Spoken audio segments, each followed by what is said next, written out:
നമസ്കാരം മാന്യ പ്രേക്ഷകരെ, വലിയ സ്നേഹ നമസ്കാരം.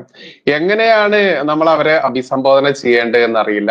ഇറ്റലിയിലെ ബാർ ഒഴിപ്പുകാരിയാണെന്നോ അവിടുത്തെ കാബറെ നർത്തകിയായിരുന്നെന്നോ ഇനി വേറെ വല്ല നിഗൂഢ സംഘത്തിലെ ഭാരതത്തെ ഈ പറയുന്ന പതിറ്റാണ്ടുകളോളം ഭരിക്കുന്ന രീതിയിലേക്ക് കോൺഗ്രസിന്റെ ആ ഉന്നത ശ്രേണിയിലേക്ക് സ്വന്തം ഭർത്താവിന്റെ മരണം പോലും ആഘോഷമാക്കി, അതല്ലെങ്കിൽ അതിലൂടെ പോലും രാഷ്ട്രീയം കളിച്ചുകൊണ്ട് വളർന്നു വന്ന ഒരു ഇറ്റാലിയൻ പൗരക്കാരി, അതല്ലെങ്കിൽ ഒരു ഇറ്റലി സായിപ്പത്തി, ഒരു മദാമ, ആ നമ്മുടെ രാജ്യത്തിന്റെ പ്രഥമ വനിത, ആദ്യത്തെ വനിത, അതും പറയുന്ന ദ്രൗപദി മുർമു എന്ന് പറയുന്ന അവരുടെ സമുദായവും മറ്റുള്ള ഒരുപാട് കാര്യങ്ങൾ നമ്മുടെ നിലപാടെടുത്ത് നോക്കുന്ന സമയത്ത് അറിയാൻ പറ്റും ഭാരതം എത്രത്തോളമാണ് അതിന്റെ മൂർധന്യാവസ്ഥയിൽ, അതിന്റെ ആ ഒരു വലിയ അവസ്ഥയിൽ നിൽക്കുന്നത് എന്നൊക്കെ. എന്നിട്ട് ആ പറയുന്ന ദ്രൗപദി മുർമു എന്ന് പറയുന്ന നമ്മുടെ ഭാരതത്തിന്റെ രാഷ്ട്രപതിയെ അപമാനിക്കാൻ വേണ്ടി അവരുടെ ഈ പറയുന്ന സോണിയ ഗാന്ധി, ഈ പറയുന്ന ആന്റണിയോ മൈനോ, ഏതൊക്കെ രീതിയിൽ നമ്മൾ അവരെ വിളിക്കണമെന്നുണ്ടോ ആ രീതിയിലൊക്കെ വിളിക്കേണ്ട ഒരു അവസ്ഥയിലേക്ക് എത്തിച്ചിരിക്കുകയാണ്. എങ്ങനെയാണ് സാർ ഈ പറയുന്ന ദ്രൗപദി മുർമുവിനെ അപമാനിച്ച ഈ സോണിയ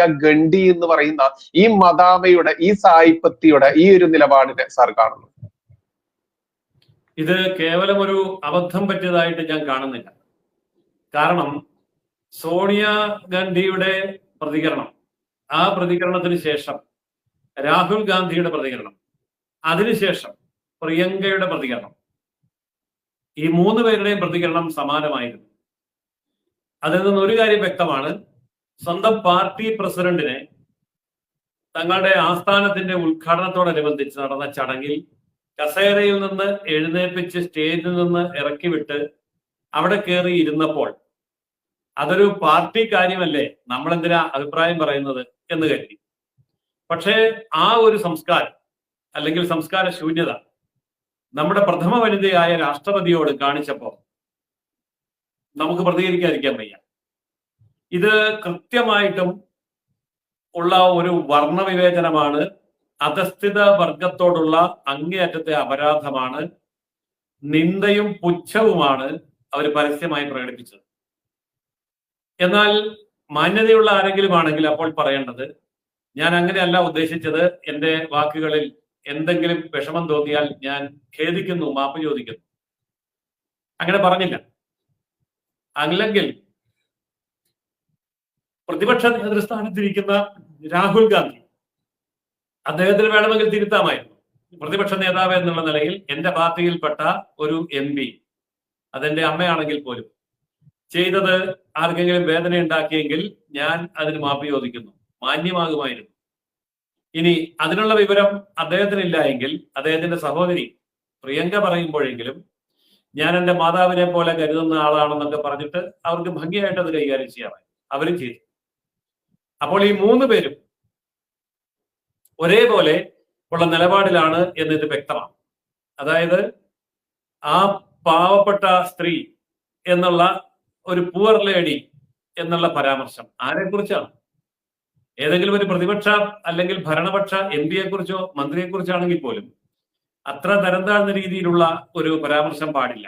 അതും എപ്പോഴാണ് ഈ പരാമർശം ഉണ്ടായത് എന്ന് ഓർക്കണം. പാർലമെന്റിലെ സംയുക്ത പാർലമെന്റിനെ അഭിസംബോധന ചെയ്തുകൊണ്ട് രാഷ്ട്രപതിയുടെ പ്രസംഗം കഴിഞ്ഞ് പുറത്തേക്ക് ഇറങ്ങുന്ന സമയത്ത് പ്രതിപക്ഷ നേതൃനിരയിലെ ഏറ്റവും സമുന്നതരായിട്ടുള്ളവരോട് പത്രലേഖകർ ചോദിച്ച ചോദ്യത്തിന്റെ മറുപടി എന്നുള്ള നിലയിലാണ് അവര് ഈ പ്രതികരണം നടത്തിയത്. അപ്പോൾ പത്രലേഖകർ ചോദിക്കുമ്പോൾ പത്രലേഖകർ ഇവരെ കാണുന്നത് പ്രതിപക്ഷ നേതാവ് എന്നുള്ള നിലയിലാണ്. പ്രതിപക്ഷ നേതാവ് എന്ന് പറയുന്നത് ഒരു വ്യക്തിയല്ല, അമ്മയും രണ്ട് മക്കളും കൂടെ ചേർന്നതാണെന്നുള്ളത് എല്ലാവർക്കും അറിയാവുന്നതുകൊണ്ട് അവർ ചോദിച്ചു. പക്ഷേ ആ ചോദ്യത്തിൽ മറുപടി പറയേണ്ടിയിരുന്നത് കൃത്യമായും ഒരു പ്രതിപക്ഷ നേതാവിന്റെ പദവിക്ക് യോജിച്ച തരത്തിലോ രാജ്യത്തെ പ്രതിപക്ഷ പാർട്ടിയുടെ ഏറ്റവും തലമുതിർന്ന നേതാവ് എന്നുള്ള നിലയിലോ ആയിരുന്നു. അതായത് രാഷ്ട്രപതിയുടെ പ്രസംഗത്തിൽ ഇന്ന കാര്യങ്ങൾ ഞാൻ പ്രതീക്ഷിച്ചു, അതുണ്ടായില്ല എന്നോ, രാഷ്ട്രപതിയുടെ പ്രസംഗം ഇന്ന കാരണങ്ങൾ കൊണ്ട് ഇന്ന രീതിയിൽ എനിക്ക് അംഗീകരിക്കാൻ കഴിയില്ല എന്നോ പറഞ്ഞാൽ അത് മാന്യം, അത്രയുമൊക്കെ ചെയ്യാം. ഇനി അതൊന്നും അല്ലെങ്കിൽ പോലും രാഷ്ട്രപതിയുടെ പ്രസംഗത്തിൽ പറഞ്ഞതൊക്കെ ഭംഗിയായി നടക്കട്ടെ എന്ന് ആശംസിക്കാം. മാന്യതയുടെ എത്രയോ വഴികൾ ഉണ്ടായിരുന്നു. പക്ഷേ തരിമ്പും മാന്യത കാണിക്കാതെ തികച്ചും അങ്ങേയറ്റത്തെ അവജ്ഞയോടുകൂടിയാണ് സംസാരിച്ചത്. Poor lady. മാത്രമല്ല അവരെ ക്ഷീണിച്ചു പോയി, അവരെ കൊണ്ട് ഇങ്ങനെയൊക്കെ ചെയ്യിക്കാമോ എന്നൊക്കെ പറയുമ്പോൾ എത്രയോ നിന്ദ്യവും നീചവുമായ രീതിയിലാണ് അവർ പെരുമാറി.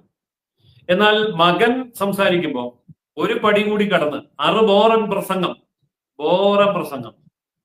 നയപ്രഖ്യാപന പ്രസംഗത്തെ സംബന്ധിച്ച് പറയേണ്ടത് പ്രതിപക്ഷ നേതൃസ്ഥാനത്തിരിക്കുന്ന MP ആയിട്ടിരിക്കുന്ന കേൾക്കാം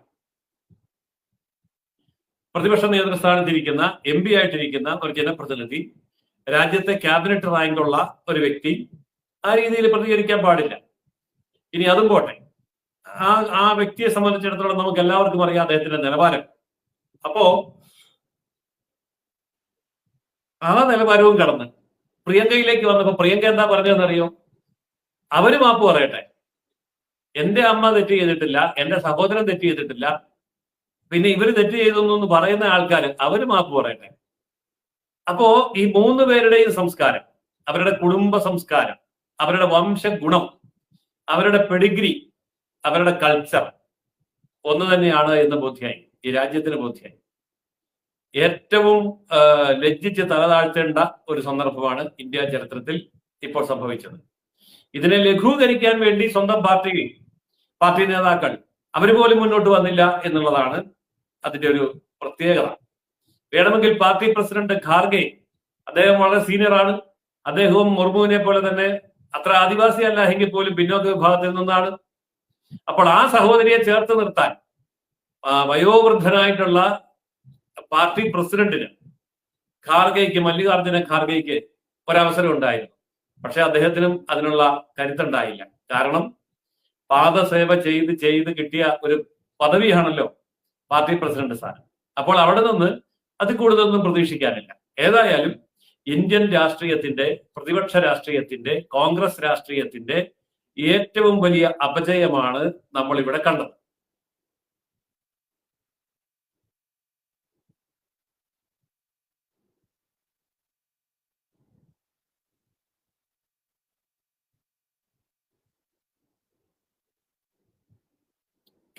കേൾക്കുന്നില്ല ഇപ്പൊ കേൾക്കുന്നുണ്ടോ? കേൾക്കുന്നുണ്ട്. ഓക്കെ സാറേ, നമ്മൾക്കറിയാം ഇപ്പോ ഭാരതത്തിന്റെ ചരിത്രത്തിൽ തന്നെ ദ്രൗപദി മുർമു എന്ന് പറയുന്ന ആ സ്ത്രീയുടെ ആ ഒരു കടന്നുവരവ് എത്രത്തോളം ശക്തിയാണ് ഉണ്ടാക്കിയിരിക്കുന്നത് എന്നൊക്കെ അറിയാം. ഇവരെ ഒരു സുപ്രഭാതത്തിൽ BJP അങ്ങോട്ട് പൊക്കി കൊണ്ടുവന്നതാണോ സാർ? ഈ പറയുന്ന സോണിയ ഗാന്ധി, അവരെ ആന്റോണിയോ മൈനോ എന്ന് പറയുന്ന സായിപ്പത്തി മതാമ്പത്തി വെള്ളക്കാരത്തെയും ഇവരെ അപമാനിക്കാൻ വേണ്ടി പറഞ്ഞത് പാവം പൂവർ, അവർക്ക് അതിനുള്ള ശക്തിയില്ല, അങ്ങനെ ഇങ്ങനെ എന്നുള്ള രീതിയിലൊക്കെയാണ്. സ്ത്രീ ശക്തി അതല്ലെങ്കിൽ സ്ത്രീ നവോത്ഥാനം എന്നൊക്കെ വാക്കുകളിൽ മാത്രമാണ് ഇവിടെ ഈ കോൺഗ്രസും കമ്മ്യൂണിസ്റ്റുകാരും നടത്തലെന്ന് നമുക്കറിയാം. പക്ഷെ യഥാർത്ഥ BJPയുടെ ആ സ്ത്രീ നവോത്ഥാനം, ആ ശക്തി ദുർഗയുള്ള ഭാരതത്തിന്റെ പ്രഥമ പൗര എന്ന രീതിയിലേക്ക് വരെ കൊണ്ടെത്തിച്ച ഈ ദ്രൗപദി മുർമു എന്ന് പറയുന്നത് അവരൊരു സുപ്രഭാതത്തിൽ ആരുടെയെങ്കിലും കെയർ ഓഫിൽ ഉയർന്നു വന്നതാണോ സാർ? എങ്ങനെയാണ് സാർ അവരുടെ ഒരു ഹിസ്റ്ററി? അവരുടെ ഹിസ്റ്ററി ഇന്ന് ഭാരതത്തിൽ എല്ലാവർക്കും അറിയാം. അവര് വനവാസി എന്നുള്ള നിലയിൽ, ആദിവാസി എന്നുള്ള നിലയിൽ വളരെ താഴെ തലത്തിൽ പ്രവർത്തിക്കാൻ തയ്യാറായി രംഗത്ത് വന്ന വ്യക്തിയാണ്. അക്ഷരാഭ്യാസമില്ലാത്ത സ്വന്തം ജനതയെ അക്ഷരാഭ്യാസത്തിലേക്ക് നയിക്കാൻ വേണ്ടി ഒരു ടീച്ചർ എന്നുള്ള ജോലി ഏറ്റെടുത്തുകൊണ്ട് നഗരങ്ങളിലെ ഉന്നതമായ ജോലിയോ ശമ്പളമോ മറ്റ് സൗകര്യങ്ങളോ എല്ലാം ഉപേക്ഷിച്ച്, ക്വാളിഫിക്കേഷനൊക്കെ ഉണ്ടായിരുന്നിട്ടും അവര് വനാന്തരങ്ങളിലുള്ള ആദിവാസികളെ പഠിപ്പിക്കാൻ തന്നെ തീരുമാനിച്ച് ആ രീതിയിലുള്ള ഒരു ജീവിതം നയിച്ച വ്യക്തിയാണ്. അതുകൊണ്ട് തന്നെയാണ് പിൽക്കാലത്ത് അവർക്ക് ഭാരതീയ ജനതാ പാർട്ടിയോട്, അന്ത്യോദയ എന്ന് പറയുന്ന പ്രഖ്യാപിതമായിട്ടുള്ള പ്രത്യയശാസ്ത്രം ലക്ഷ്യം വെച്ച് പ്രവർത്തിക്കുന്ന ഭാരതീയ ജനതാ പാർട്ടിയോട് ആഭിമുഖ്യമുണ്ടായതും ഭാരതീയ ജനതാ പാർട്ടിയില് ഭാഗമായി തീരുന്നതും അങ്ങനെ പ്രവർത്തിക്കുന്നതും. അപ്പോൾ വനവാസികളുടെ ഇടയിൽ, ആദിവാസികളുടെ ഇടയിൽ അത്ഭുതകരമായിട്ടുള്ള പരിവർത്തനത്തിന് വേണ്ടി തന്റെ ജീവിതം സമർപ്പിക്കുകയും കഷ്ടപ്പാടുകളുടെ കല്ലും മുള്ളും ചവിട്ടി കടന്നുപോയ ഒരു കാലഘട്ടത്തിൽ കുടുംബപരമായിട്ടുള്ള നിരവധി ദുഃഖാനുഭവങ്ങളുടെ നടുവിൽ, കുടുംബാംഗങ്ങളുടെ ഒക്കെ മരണത്തിന് സാക്ഷ്യം വഹിച്ച് മറ്റാരാണെങ്കിലും തകർന്നു പോകുമായിരുന്ന നിരാലംബയായ ഒരു സമയത്ത് അവർ തന്റെ ദൗത്യം ഓർത്തെടുത്തുകൊണ്ട് തരിമ്പും വ്യത്യാസമില്ലാതെ ആ ദൗത്യം പ്രകാശം പരത്തുന്ന സമൂഹത്തിലെ ഒരു വനിത എന്നുള്ള നിലയിൽ, പുതിയ തലമുറയ്ക്ക് വഴികാട്ടിയായി തീരുന്ന അധ്യാപിക എന്നുള്ള നിലയിൽ, ഒരു സാമൂഹിക പ്രവർത്തക എന്നുള്ള നിലയിൽ വനാന്തരങ്ങളിലൂടെ സഞ്ചരിക്കുകയും അങ്ങനെയുള്ള ആദിവാസി ജനവിഭാഗത്തിന് വേണ്ടി പ്രവർത്തിക്കുകയും അവരുടെ സമുദ്ധാരണത്തിന് വേണ്ടിയിട്ടുള്ള പദ്ധതികൾ അവരിലെത്തിക്കുകയും ഗവൺമെന്റും അവരും തമ്മിലുള്ള ഒരു പാലമായി പ്രവർത്തിക്കുകയും അവർക്ക് വേണ്ടി സജീവ രാഷ്ട്രീയത്തിലേക്ക് കടന്നു വരികയും ഒക്കെ ചെയ്ത് അതിനേക്കാളൊക്കെ ഉപരി തന്റെ നാടിനോടും തന്റെ പ്രജകളോടും എന്ന് പറയുമ്പോൾ തന്റെ സഹോദരങ്ങളോടും ഉള്ള പ്രതിബദ്ധതയ്ക്ക് വേണ്ടി ജീവിതം സമർപ്പിക്കുകയും ചെയ്ത വ്യക്തിത്വമാണ് ദ്രൗപദി മുർമു. അപ്പോ ഏറ്റവും മോശപ്പെട്ട ഒരു പ്രദേശം, അതായത് ആദിവാസികളുടെ വനപ്രദേശം, പിന്നോക്കാവസ്ഥ, ദാരിദ്ര്യം, നിരക്ഷരത, രോഗം, അതുപോലെ ഇൻഫ്രാസ്ട്രക്ചർ ഒന്നും ഇല്ലാതെ, റോഡില്ലാതെ, വൈദ്യുതി ഇല്ലാതെ, വീടില്ലാതെ, വെള്ളമില്ലാതെ ഉള്ള ഒരു പ്രദേശത്ത് അവര് ജീവിക്കുകയും പ്രവർത്തിക്കുകയും ചെയ്തു എന്ന് പറയുമ്പോൾ അതൊന്നും ഈ പറയുന്ന ഗണ്ഡി കുടുംബത്തിന് ഒരിക്കലും ചിന്തിക്കാൻ കഴിയുന്ന കാര്യമല്ല. അവരുടെ ഒന്നും വിദൂര സ്വപ്നങ്ങളിൽ പോലും അവരിതൊന്നും കണ്ടിട്ടുണ്ടാവില്ല. കൂടി വന്ന ഹെലികോപ്റ്ററിൽ ഇരുന്ന് വല്ലതും കണ്ടിട്ടുണ്ടാവും, നടന്നു എന്ന് കണ്ടിട്ടുണ്ടാവില്ല. അങ്ങനെയുള്ള ഒരു ദൗത്യമാണ് ശ്രീമതി ദ്രൗപദി മുർമു എന്ന് പറയുന്ന ഭാരതത്തിന്റെ ദീപശിഖയായിട്ട് ഇന്ന് പ്രവർത്തിക്കുന്ന, ഇത്രയും കരുത്തുറ്റ ഒരു രാഷ്ട്രത്തിൽ, ലോകത്ത് ഏറ്റവും കൂടുതൽ ജനങ്ങളുള്ള ഏറ്റവും വലിയ ജനാധിപത്യ രാഷ്ട്രത്തിന്റെ രാഷ്ട്രപതി എന്ന സ്ഥാനത്ത് അവരെ കൊണ്ടുവന്ന് എത്തിച്ചത്. ആ വ്യക്തിയെ അപമാനിക്കുമ്പോൾ അവര് ഈ രാഷ്ട്രത്തെയാണ് അപമാനിച്ചത്, ആദിവാസി ജനവിഭാഗത്തെയാണ് അപമാനിച്ചത്, സ്ത്രീത്വത്തെയാണ് അപമാനിച്ചത്, അതുപോലെ മഹത്തായിട്ടുള്ള ഭാരതീയ സംസ്കാരത്തെയാണ് അപമാനിച്ചത്. പക്ഷെ ഇതൊന്നും എന്താണെന്ന് തിരിച്ചറിയാനുള്ള കഴിവില്ലാതെ ഭാരതം എന്താ, ഭാരത സംസ്കാരം എന്താ, ഇവിടുത്തെ പാരമ്പര്യം എന്താ, ഇതൊന്നും അറിയാതെ ഉള്ള ഒരു ജനത. ഇപ്പൊ ബൈജു പറഞ്ഞതുപോലെ അങ്ങനെയുള്ള ഒരു വിദേശ രാജ്യത്ത് അങ്ങനെയുള്ള ഒരു ജോലി മാത്രം ചെയ്ത് പറയത്തക്ക വിദ്യാഭ്യാസമോ വിവരമോ ഇല്ലാതെ ഇന്ത്യയിലെ പ്രധാനമന്ത്രിയുടെ ഭാര്യ പദവിയിലെത്തി, ബൈജു പറഞ്ഞ പോലെ രണ്ടുപേരെ പെറ്റ് ഏതോ ഒരു വലിയ കാര്യം ചെയ്തു എന്നുള്ള പക്ഷത്തിൽ ഇരിക്കുമ്പോൾ ഇവിടുത്തെ കോൺഗ്രസ്സുകാരെല്ലാം കൂടെ ചെന്ന് പൊക്കിയെടുത്ത് ചുമന്ന് കൊണ്ടുവന്ന് വ്യക്തിയാണ് ഈ സോണിയാഗാന്ധി. നമ്മൾ ഓർക്കണം, രാഹുൽ ഗാന്ധി വെടിയേറ്റ് മരിക്കുന്നതിന് മുൻപ് ഇന്ദിരാഗാന്ധി വെടിയേറ്റ് മരിച്ച സമയത്ത് ഈ സോണിയാഗാന്ധി ചെയ്ത ഒരു കാര്യം, അന്ന് 2 മക്കളെയും എടുത്ത് ഇറ്റലിയിലേക്ക് തിരിച്ചു പോകാം എന്നുള്ള തീരുമാനത്തിൽ അവർ എത്തുന്നതായിട്ട് ഞാൻ കേട്ടിട്ടുണ്ട്. അന്ന് കോൺഗ്രസ്സുകാരെ കൈയും കാലും പിടിച്ചാണ് അവരെ ഇവിടെ നിർത്തിയത്. ഭാവിയിൽ പ്രധാനമന്ത്രിയാകാമെന്നോ, പാർട്ടി നിങ്ങൾ നയിക്കണമെന്നോ, അധികാരം നിങ്ങളുടെ മുമ്പിൽ ഉണ്ടെന്നോ, ഇത് രാജ്യം വിട്ടുപോയാൽ ഞങ്ങളൊക്കെ അനാഥരാകുമെന്നോ ഒക്കെ പറഞ്ഞ് കരഞ്ഞ് കാല് പിടിച്ചാണ് അവര് ഭാരതത്തിൽ നിൽക്കുന്നത്. ഭാരതത്തിൽ വന്ന് പതിറ്റാണ്ടുകൾക്ക് ശേഷമാണ് അവര് ഭാരതത്തിന്റെ പൗരത്വം എടുക്കുന്നത്. അങ്ങനെ പൗരത്വത്തോട് പോലും പരമപുച്ഛമായിരുന്നു അവർക്ക്. പിന്നീട് ഒരു കാലത്ത് ഇന്ത്യയിലെ പാർലമെന്റിൽ എത്തണമെങ്കിൽ, അധികാര സ്ഥാനങ്ങളിൽ എത്തണമെങ്കിൽ, ക്യാബിനറ്റ് റാങ്ക് വേണമെങ്കിൽ, അല്ലെങ്കിൽ LPG പ്രൊട്ടക്ഷൻ വേണമെങ്കിൽ, സാമ്പത്തികമായി പലതും ആർജിച്ചെടുക്കണമെങ്കിൽ ഇന്ത്യൻ പൗരത്വം അനിവാര്യമാണ് എന്ന് തോന്നിയപ്പോൾ മാത്രമാണ് അവര് ഇന്ത്യൻ പൗരത്വം എടുക്കുന്നത്. അപ്പൊ ഇതാണ് അവരുടെ പശ്ചാത്തലം എന്നുള്ളത് കൊണ്ട് ദ്രൗപദി മുർമുവും സോണിയാഗാന്ധിയും തമ്മിൽ താരതമ്യം അർഹിക്കുന്നതേയില്ല. ദ്രൗപദി മുർമു ഭാരതത്തിന്റെ പുത്രിയാണ് എങ്കിൽ ഇനിയും താൻ ഭാരതത്തിന്റെ പുത്രിയാണോ എന്ന് തെളിയിക്കേണ്ട ഒരു ബാധ്യതയിലാണ് സോണിയ എത്തിയിരിക്കുന്നത്. ഇതാണ് അതിനെക്കുറിച്ച് എനിക്ക് പറയാനുള്ളത്.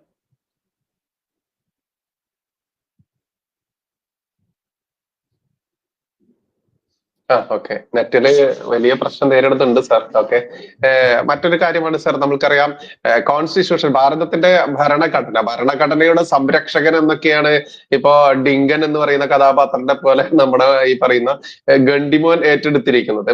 ഈ ഭരണഘടന എന്ന് പറയുമ്പോൾ തന്നെ നമ്മുടെ മനസ്സിലേക്ക് ഓടി വരുന്ന അംബേദ്കർജി, ഈ അംബേദ്കർജിയോട് ഇവര് ഇതിന്റെ മിനിമം എന്തെങ്കിലും പാലിച്ചിരുന്നോ സാർ? ഈ അംബേദ്കറിന്റെ പേരൊക്കെ പറഞ്ഞുകൊണ്ട് വലിയ വായിൽ മോങ്ങുന്നവരാണല്ലോ ഭരണഘടനയ്ക്ക് വേണ്ടിയിട്ട്. ആ ഒരു വിശേഷം കൂടി കൂട്ടിച്ചേർക്കേണ്ടതല്ലേ സാർ? കാരണം പ്രത്യേകിച്ച് ഈ മുർമു ഈ വിഷയം ഇങ്ങനെ കത്തി നിൽക്കുന്ന സമയത്ത് അംബേദ്കർജിയെ കൂടി കൂട്ടിയിണക്കിക്കൊണ്ട് ഇവരുടെ ആ ഒരു എന്തായിരുന്നു ചരിത്രം സാർ? അംബേദ്കർ ഭാരതത്തിൽ വരികയും ഭാരതത്തിൽ വന്ന് ദേശീയ സ്വാതന്ത്ര്യ സമരത്തിൽ സജീവമായി പങ്കെടുക്കുകയും കോൺഗ്രസ് പാർട്ടിയുടെ അത്യുന്നതമായ പദവികളിലേക്ക് വന്നേക്കും എന്ന് തോന്നുകയും ചെയ്യുന്ന സമയത്ത് അംബേദ്കറെ അകറ്റി നിർത്തുക എന്നുള്ളത് ഗാന്ധി കുടുംബത്തിന്റെ ഏറ്റവും വലിയ ആവശ്യമാണ്. അതുകൊണ്ട് ഭരണഘടനാ നിർമ്മാണ സഭയിലെ അതിന്റെ മുഴുവൻ ചുമതലയും അംബേദ്കർ ഏറ്റെടുക്കുമ്പോഴും അതിനുശേഷം ഭരണഘടനാ നിർമ്മാണം എന്ന് പറയുന്ന ഒരു ഗുമസ്തപ്പണി നെഹ്റുവിന് ചെയ്യാൻ കഴിവില്ലാത്ത, അറിയില്ലാത്ത ആ ഒരു പണി ഒരു പണിക്കാരനെ കൊണ്ട്, ജോലിക്കാരനെ കൊണ്ട് ചെയ്യിക്കുന്നത് പോലെ അംബേദ്കറെ കൊണ്ട് പണിയെടുപ്പിക്കുകയായിരുന്നു ചെയ്തത്. ഭരണഘടനയെല്ലാം എഴുതി ക്രോഡീകരിച്ച് എഡിറ്റ് ചെയ്ത് അവസാനം അത് അംഗീകരിച്ച് പബ്ലിഷ് ചെയ്യുന്ന സമയമായപ്പോ നെഹ്റുവിന് ഒറ്റ ചിന്തയുണ്ടായിരുന്നുള്ളൂ, അംബേദ്കറെ ഒന്നുമല്ലാതാണ്. അതുകൊണ്ട് അദ്ദേഹം ചെയ്ത കാര്യം, ഇന്ത്യയുടെ പാർലമെന്റിലേക്ക് നടന്ന തെരഞ്ഞെടുപ്പിൽ അംബേദ്കർ ആദ്യമായിട്ട് മത്സരിക്കുന്നത് മുംബൈയിൽ നിന്ന്, പഴയ ബോംബെ.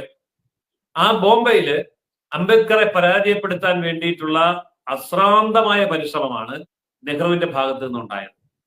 ഇന്ന് നമ്മൾ ഈ കള്ളവോട്ട് ചെയ്യുക, ബൂത്ത് പിടിക്കുക എന്നൊക്കെ പറയുമല്ലോ, അന്ന് അതിനേക്കാൾ വലിയൊരു സംഭവമാണ് ചെയ്തത്. അതായത് അംബേദ്കർക്ക് വോട്ട് ചെയ്തേക്കും എന്ന് തോന്നിയ ഒരു വലിയ വിഭാഗം ആൾക്കാരെ വോട്ടേഴ്സ് ലിസ്റ്റിൽ നിന്ന് വെട്ടിക്കളഞ്ഞിട്ട് അംബേദ്കറെ പരാജയപ്പെടുത്തുകയാണ് ഉണ്ടായത്.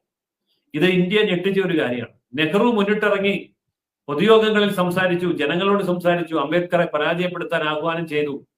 എന്നിട്ടും ജനങ്ങൾ അംബേദ്കറോടൊപ്പം നിൽക്കുമെന്ന് കണ്ടപ്പോൾ വോട്ടേഴ്സ് ലിസ്റ്റിൽ തിരിമറി നടത്തി അംബേദ്കറെ പരാജയപ്പെടുത്തിയ ചരിത്രമാണ് പണ്ഡിറ്റ് ജവഹർലാൽ നെഹ്റുവിന്റെ ചരിത്രം.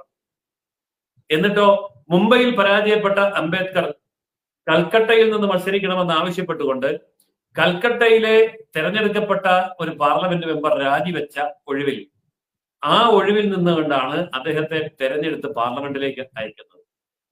പാർലമെന്റിൽ എത്തിക്കഴിഞ്ഞപ്പോൾ പിന്നെ ഉപേക്ഷിക്കാൻ വയ്യാത്ത അവസ്ഥയായി. നെഹ്റു മന്ത്രിസഭയിൽ അങ്ങനെ അദ്ദേഹം മന്ത്രിയായി. പക്ഷെ മന്ത്രിയായി എന്നല്ലാതെ ഒരു ഫയൽ പോലും അദ്ദേഹത്തിന് കൊടുക്കരുത് എന്ന് നെഹ്റു ഉത്തരവിട്ടു. അധികാരം കൊടുക്കരുത് എന്ന് ഉത്തരവിട്ടു. അപ്പോൾ മന്ത്രിയായിട്ട് അവിടെ ഇരുന്ന് ഒരു ഫയൽ പോലും കാണാതെ, ഒരു ഫയലിൽ ഒപ്പിടാൻ കഴിയാതെ, ഒരു ഫയൽ വായിച്ചു നോക്കാൻ കഴിയാതെ, ശരിക്കും പറഞ്ഞാൽ വകുപ്പില്ലാ മന്ത്രിയായി, അധികാരമില്ലാ മന്ത്രിയായി ഡൽഹിയില് ഈ അംബേദ്കറെ സൂക്ഷിച്ചു വെച്ചു നെഹ്റു. അവസാനം ഗത്യന്തരമില്ലാതെ ശ്വാസം മുട്ടി അദ്ദേഹം രാജിവെച്ചു പുറത്തു വന്നു. അങ്ങനെ രാജിവെച്ച് പുറത്തു വരുമ്പോൾ അദ്ദേഹം വീണ്ടും ഒരു രാഷ്ട്രീയ പ്രവർത്തകനായി രാഷ്ട്രീയ പാർട്ടി ഉണ്ടാക്കി അവിടെ നിന്ന് മത്സരിച്ച് ജയിച്ചു വരരുത് എന്ന നിർബന്ധ ബുദ്ധിയോടുകൂടി അംബേദ്കറെ ഇന്ത്യ മുഴുവൻ വേട്ടയാടിയ ചരിത്രമാണ് പണ്ഡിറ്റ് ജവഹർലാൽ നെഹ്റുവിന്റെ ചരിത്രം. എന്ന് പറഞ്ഞാൽ ആ രക്തമാണ് ഇവരിലൂടെ പരമ്പരയായിട്ട് ഒഴുകി വന്നിരിക്കുന്നത്. അതായത് ദളിത്, ആദിവാസി, പിന്നോക്ക, പട്ടികജാതി, പട്ടികവർഗ വിഭാഗത്തോട് ആജന്മ ശത്രുതയും ആജന്മ പുച്ഛവും അതവരുടെ രക്തത്തിലുള്ള പാരമ്പര്യമാണ്. ആ പാരമ്പര്യത്തിന് ഒത്തുകിട്ടിയ ഒരു വിദേശ വനിത എന്ന നിലയിലാണ് ഇപ്പൊ സോണിയയുടെ പ്രവർത്തനം. അതുകൊണ്ട് ഇവരിൽ നിന്ന് ഇത്രയൊക്കെ പ്രതീക്ഷിച്ചാൽ മതി. അതായത് ഇന്ത്യൻ ഭരണഘടന നിർമ്മിച്ച പിന്നോക്ക വിഭാഗക്കാരനായ ബാബാ സാഹിബ് ഭീമാറാവു രാംജി അംബേദ്കർ, ആ പേര് കൊടുക്കുന്നതും ആ പേര് അംഗീകരിക്കുന്നതുമൊക്കെ സവർണ മേധാവിയായിരുന്ന ഒരു നാട്ടുരാജാവായിരുന്നു. അങ്ങനെയാണ് അദ്ദേഹത്തെ വിദേശത്തേക്ക് പഠിക്കാൻ അയക്കുന്നത്. അങ്ങനെയാണ് അദ്ദേഹം പോയി പഠിച്ച് തിരിച്ചു വരുന്നത്. അദ്ദേഹം പഠിച്ച് തിരിച്ചു വരുമ്പോഴേക്കും ഈ രാജാവ് കൊടുത്തിരുന്ന പണമെല്ലാം തീർന്നിരുന്നു. അവസാനം അദ്ദേഹം അന്നത്തെ മദ്രാസിലാണ് വന്ന് കപ്പലിറങ്ങുന്നത്. അന്ന് വിമാനമല്ല, കപ്പലാണ്. അങ്ങനെ കപ്പലിറങ്ങിക്കഴിഞ്ഞ് അംബേദ്കർക്ക് വീട്ടിൽ പോകാൻ പൈസയില്ല, വണ്ടിക്കൂലിക്ക് പണമില്ല. അയാൾ അന്ന് ചെയ്തത് അവിടെയുള്ള ഒരു ഇംഗ്ലീഷ് പത്രം ഓഫീസിലേക്ക് ചെന്നിട്ട് പറഞ്ഞു, ഞാൻ ICS പാസ്സായി വന്ന ആളാണ്, എനിക്ക് നന്നായിട്ട് ഇംഗ്ലീഷിൽ എഴുതാൻ അറിയാം, അതുകൊണ്ട് ഞാൻ നിങ്ങളുടെ പത്രത്തിൽ ഒരു ലേഖനം എഴുതി തരട്ടെ എന്ന് ചോദിച്ചു. അപ്പൊ ICS പാസ്സായി വിദേശത്ത് നിന്ന് വന്ന ഒരാൾ നല്ലൊരു ലേഖനമാണ് തരുന്നതെങ്കിൽ ആയിക്കോട്ടെ എന്ന് പറഞ്ഞു. പേനയും കടലാസും കൊടുത്തു. അവിടെ ഇരുന്നുകൊണ്ട് അദ്ദേഹം ഒരു നല്ല ലേഖനം എഴുതി. ആ ലേഖനം പത്രാധിപർക്ക് ഇഷ്ടപ്പെട്ടു. അന്ന് ആ ലേഖനത്തിന് കിട്ടിയ പ്രതിഫലം കൊണ്ടാണ് അദ്ദേഹം വണ്ടിക്കൂലി കൊടുത്ത് വീട്ടിലെത്തിയത് എന്നുള്ളതാണ് ചരിത്രം. അത്രമാത്രം ദാരിദ്ര്യം അനുഭവിച്ച, അത്രമാത്രം പരീക്ഷണങ്ങളിലൂടെ കടന്നു വന്ന ആ വ്യക്തിയെ ഇല്ലായ്മ ചെയ്യാൻ ഏറ്റവും കൂടുതൽ പരിശ്രമിച്ച പാരമ്പര്യമാണ് ഈ പറയുന്ന ഗാന്ധി കുടുംബത്തിന്റെ പാരമ്പര്യം. അപ്പോൾ അവരിൽ നിന്ന് ഇത് പ്രതീക്ഷിക്കാം. നെഹ്റു ചെയ്തത് അംബേദ്കറോടാണെങ്കിൽ, അല്ലെങ്കിൽ ഇന്ദിരാഗാന്ധി ചെയ്തത് അങ്ങനെയുള്ള ആ ഒരു പാരമ്പര്യത്തോടാണെങ്കിൽ, ഇപ്പോൾ സോണിയാഗാന്ധി ചെയ്തതും അത് തന്നെയാണ്. തലമുറ എത്ര കഴിഞ്ഞാലും സംസ്കാരം, നിലപാട് ഇതൊന്നും മാറില്ല എന്നുള്ളതിന്റെ ഉത്തമ ഉദാഹരണം കൂടിയാണ് ഇന്ന് അവർ ചെയ്ത രാഷ്ട്രപതി നിന്ദ എന്ന് പറയുന്ന രാഷ്ട്ര നിന്ദ. ഈ നമ്മൾക്കറിയാം, നീലച്ചായത്തിൽ വീണ കുറുക്കൻ നീലച്ചായം ഒഴുകി പോകുന്നതോടുകൂടി അയാളുടെ ആ കുറുക്കന്റെ കള്ളി വെളിച്ചത്താവുന്നതൊക്കെ നമ്മൾ കാണുന്നുണ്ട്. ഇനി എന്തെങ്കിലും കൂട്ടിച്ചേർക്കാനുണ്ടോ സാർ ഈ ഒരു വിഷയത്തിൽ വിട്ടുപോയത്? അല്ല, ഇവിടെ കൂട്ടിച്ചേർക്കേണ്ട ഒരു കാര്യമുണ്ട്. ആദിവാസി, പിന്നോക്ക, ദളിത് വിഭാഗങ്ങളുടെ പേരിൽ ആണയിട്ട് നിൽക്കുന്ന ആണത്തമുള്ള ആരെങ്കിലും ഈ കോൺഗ്രസിനകത്തുണ്ടെങ്കിൽ അവർ ഈ നിമിഷം ഒന്നുകിൽ പാർട്ടി വിടണം, അല്ലെങ്കിൽ പാർട്ടി നേതൃത്വം ചെയ്തത് തെറ്റാണെന്ന് പറയാനുള്ള ആർജവമെങ്കിലും കാണിക്കണം. അതല്ല എങ്കിൽ നിങ്ങൾ ഈ പറയുന്ന ആദിവാസി സമൂഹത്തിന് അപമാനമാണ്, പിന്നോക്ക ജനവിഭാഗത്തിന് അപമാനമാണ്, സ്ത്രീത്വത്തിന് അപമാനമാണ്, ജനാധിപത്യത്തിന് തീരാ കളങ്കമാണ് എന്നാണ് കോൺഗ്രസിനകത്ത് നിൽക്കുന്ന ദളിത്, ആദിവാസി, പിന്നോക്ക, OBC, പട്ടികജാതി, പട്ടികവർഗ നേതാക്കന്മാരോടും പ്രവർത്തകരോടും എനിക്ക് പറയാനുള്ളത്. മാന്യപ്രേക്ഷകരെ, നമ്മൾക്കറിയാം, നമ്മളൊക്കെ അഭിമാനത്തോടു കൂടി ഒരു വളരെ ആഘോഷത്തോടു കൂടി സ്വീകരിച്ച ഒന്ന് തന്നെയായിരുന്നു ദ്രൗപദി മുർമു എന്ന് പറയുന്ന നമ്മുടെ എല്ലാം പ്രിയപ്പെട്ട സഹോദരി നമ്മുടെ രാഷ്ട്രപതിയായി വന്നത്. അതിൽ ലോകരാജ്യങ്ങൾ തന്നെ ഭാരതത്തെ എത്രത്തോളം പ്രശംസിച്ചു എന്നുള്ളതൊക്കെ നമ്മൾ കണ്ടതാണ്. ഭാരതമാണ് യഥാർത്ഥത്തിലുള്ള ജനാധിപത്യത്തിന്റെ ആ ഒരു ഉത്തംഗ സൃഷ്ടം, ആ ഒരു സൃഷ്ടിയായിട്ട് തന്നെ ഈ പറയുന്ന ദ്രൗപദി മുർമുവിനെ കൊണ്ടുവന്നത്. ഒരുപാട് ചരിത്രം വഴിമാറിയ സമയം തന്നെയായിരുന്നു അത്.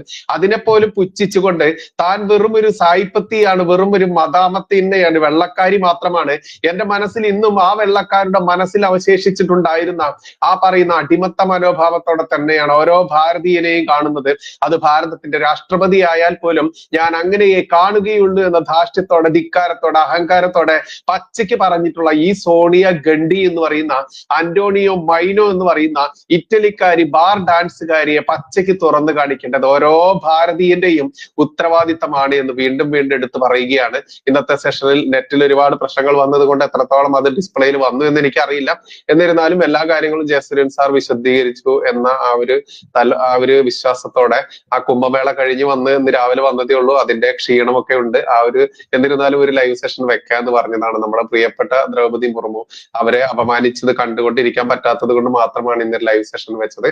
എല്ലാവരോടും പറയുന്നു, പറ്റുന്നവരെല്ലാവരും കുംഭമേളയ്ക്ക് പോവുക. ഇനി നമുക്ക് പങ്കെടുക്കാൻ പറ്റുമോ എന്ന് പോലും അറിയാത്ത രീതിയിലാണ്. ഞാൻ തിരിച്ചു വന്നതൊക്കെ ലോക്കൽ ട്രെയിനിന് പോലും സ്ലീപ്പർ ക്ലാസ് എടുത്തു കഴിഞ്ഞാൽ ഇഷ്ടംപോലെ സീറ്റ് ഒഴിവുണ്ട്. ഇങ്ങോട്ട് നമ്മള് റിസർവ് ചെയ്യാൻ നോക്കുമ്പോൾ കിട്ടിയിട്ടില്ലെങ്കിൽ പോലും തിരിച്ചു വരാനും അങ്ങോട്ട് പോകാനൊക്കെ ഒരുപാട് അവസരങ്ങളുണ്ട്. അവിടെ എത്തിപ്പെട്ടാൽ പിന്നെ എല്ലാ കാര്യങ്ങളും സിമ്പിൾ ആയിട്ട് നടക്കാൻ പറ്റും. അപ്പൊ ഇതിന്റെ വിശദീകരണ വീഡിയോ നാളെ ഞാൻ ചെയ്യാന്ന് കരുതുന്നുണ്ട്. എന്തായാലും തൽക്കാലം ഈ സെഷൻ ഇവിടെ അവസാനിപ്പിക്കാൻ ജയസൂര്യൻ സാറിന്റെ പെർമിഷനോടുകൂടി. നന്ദി, നമസ്കാരം, ജയ് ഹിന്ദ്, ജയ് ശ്രീറാം.